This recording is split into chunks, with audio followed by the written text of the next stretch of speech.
You probably remember when Chappell Roan hit the red carpet at the Grammys and basically broke the internet.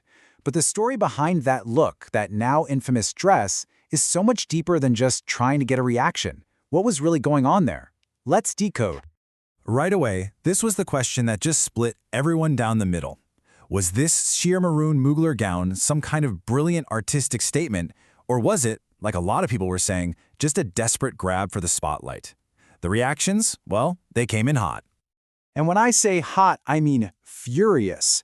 The backlash was instant and pretty brutal. You couldn't scroll through a comments section or a social media feed without seeing the outrage. People were calling the look completely inappropriate, even disrespectful for a big night like the Grammys. I mean, the court of public opinion was completely torn. On one side, you had people demanding dress codes, calling it the definition of cry for attention. But on the other side, a huge wave of support, praising her for being powerful, unfazed, and so comfortable in her own skin. It was just a perfect storm of controversy. But here's the thing. While the public was busy arguing online, the experts, they were looking at something totally different. Not just what she wore, but how she wore it. And that's where we find the first real clue to what was going on. So what was it? What did they see that maybe the rest of us missed in the heat of the moment? Well, for that, we can turn to body language expert Darren Stanton. He analyzed her whole vibe on the red carpet and came away with a completely different take. According to Stanton, her confidence was, and I'm quoting here, off the scale. He pointed out these little signs, like her hands held behind her back, which is a classic tell of someone who feels totally secure. That little chin thrust, a clear signal of strength. His conclusion was that she wasn't just surviving the limelight, she was thriving in it. This was not someone accidentally causing a scene. This was someone in complete control.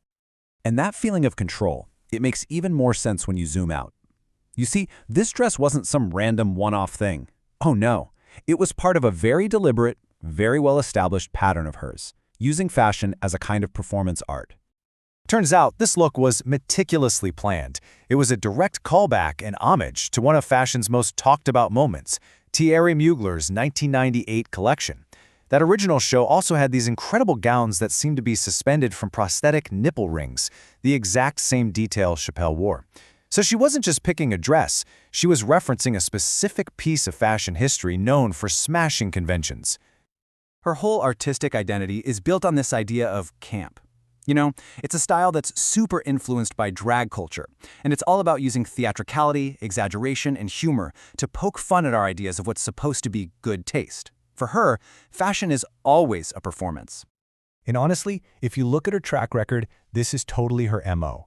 I mean, from dressing as a Statue of Liberty to make a statement, to rocking a massive pink butterfly at Coachella, to a full-on Cyndi Lauper tribute, every single outfit is a costume, a character.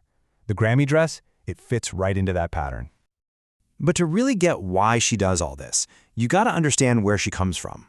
Her whole journey from a small town in Missouri to being this huge pop star, that's the key to unlocking her entire artistic identity. Her career has been a total roller coaster. She gets signed to a major label when she's just a teenager. But then, in 2020, after she releases this incredible queer anthem, Pink Pony Club, they drop her, just like that. She had to claw her way back as an independent artist, which led to her amazing debut album and, eventually, winning Best New Artist in 2025. And this wasn't some glamorous break, you know?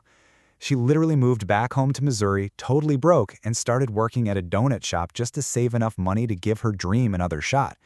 That whole experience of being chewed up and spit out by the industry, it's at the very core of her story. And that struggle, it forced a complete reinvention. She went from this more serious, kind of folky artist under a big label's thumb to the proudly queer, campy, synth-pop force she is today. In a way, getting dropped was what gave her the freedom to become herself, to embrace that theatrical, drag-inspired identity that's made her so successful. Okay, so let's put all the pieces together. You've got the controversial dress, the off-the-scale confidence, the deep history of fashion as performance art, and that underdog origin story. It all points to one thing, the powerful message she is dead set on delivering. See, her fashion isn't just about getting attention for herself. It's about commanding attention for the things she cares about. The audacity of her outfits is basically a visual match for the audacity of her advocacy.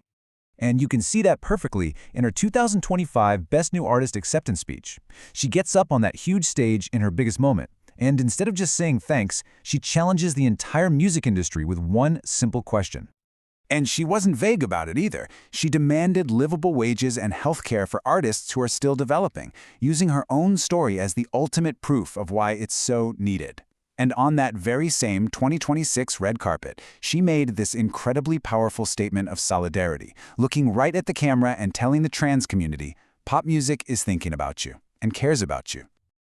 So now when you look back at that sheer maroon dress, it looks totally different, doesn't it? It wasn't just fabric. It was armor. It was a microphone. It was a visual declaration from an artist who fought her way back from the brink and was making damn sure she would never, ever be ignored again.